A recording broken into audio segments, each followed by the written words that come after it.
2025 nih apa sih? Aku pesuas. Aku sunscreen. Cushion. Kalau aku cakar naga. Kenapa? Iya, yang aku. Oh, yang waktu itu ya? Iya, tahu nggak? Aku sih aku belum tahu. Maksud aku itu bon cabe cakar naga. Oh, ini Kalau yang biasa baru ya? coba ya. Iya, karena tuh temen di market. Kalian minumin nggak?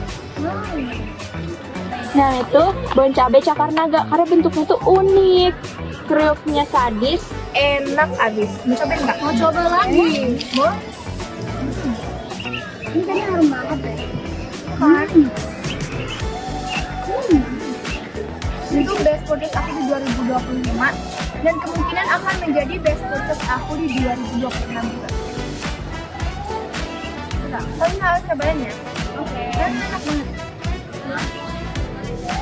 Karena kalau dicampur sama Nasi juga enak. Iya kan? Kalian harus stok sih. Berarti kita nanti harus beli ya. Langsung ya.